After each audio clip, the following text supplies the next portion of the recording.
Let's do the numbers. In a nutshell, both bonds and stocks just jiggled in the third quarter. Stocks are still up 16% for the year. Bonds are still down 1.6% year to date.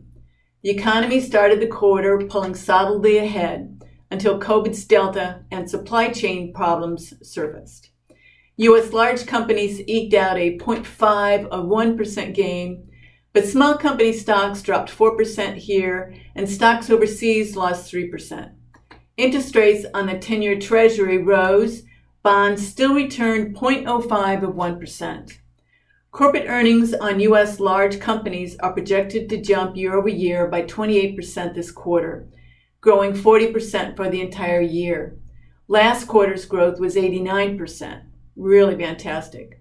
But much of that is due to 2020's low earnings level. Remember the COVID lockdowns. The U.S. economy is producing more now than prior to the pandemic.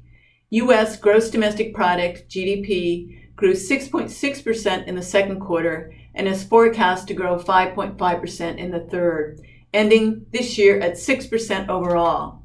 The economy contracted 3.5% last year. Normal for us is 2 to 3%.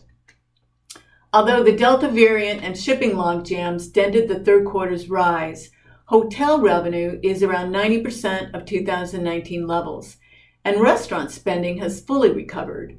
Vaccination rates doggedly rise, spurred on by Delta, and boosters are now available for those who opt for solid protection against anti-vaxxers.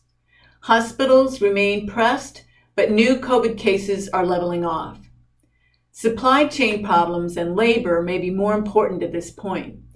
The Port of Los Angeles reports a dire backlog of cargo ships. Containers stack up or ride the seas back empty. Most pros see shortages and shipping problems easing, but not until mid-late next year.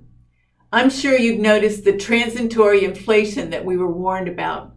Think lumber, oil, agricultural commodities, cars, new cars, used cars, and rental cars, monthly internet bills, eating out, tips everywhere, and parking. There is much disagreement on how long and how much transitory inflation we'll see. It was 5.4% in August, far above the normal 2%. At their September meeting, the Federal Reserve Board indicated they may ease back on their $120 billion per month bond purchases, which add stimulus, starting late this year and ending mid-next year. The days of measly money are disappearing.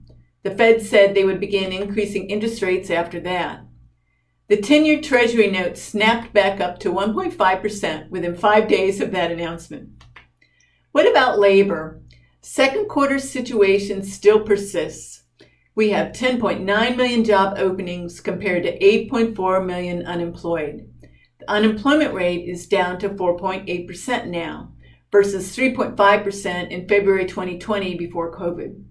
Federal unemployment benefits ended September 6, not that long ago. School started in person this fall, easing conditions for working parents. Again, not that long ago.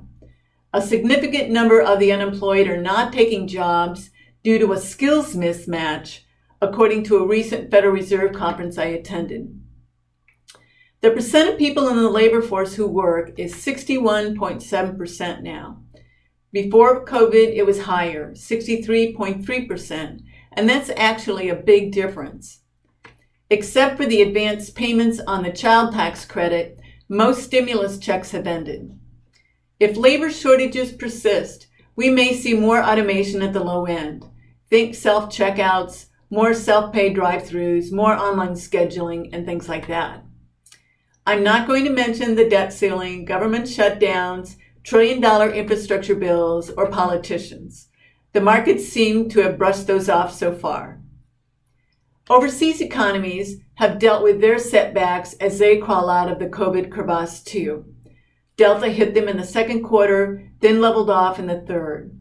The UK is wrestling with high natural gas prices as demand outstrips supply. China has headaches with over-leveraged real estate companies, a concern because real estate is 25% of their economy. Their economy is a close second to ours. No other country comes close to us too. Bottom line, it's mostly good and improving news this quarter. but the Fed will start taking away the punch bowl. Our stock market is fully valued at 21 times forecast earnings. A majority of pros predict a correction, a 10% drop, merely because it's due. A few pros predict a recession, a drop of 20% or more. A handful of pros are naming a trigger event, such as money supply contraction or rising rates. Bonds remain a conundrum because they're safer investments but yield a pittance, and that's unlikely to change. We're still investing in many asset segments: cash, several types of bonds, several types of stocks in different economies globally, and alternatives. Diversifying lowers the risk that any single factor causes us large losses, while still producing decent returns for us.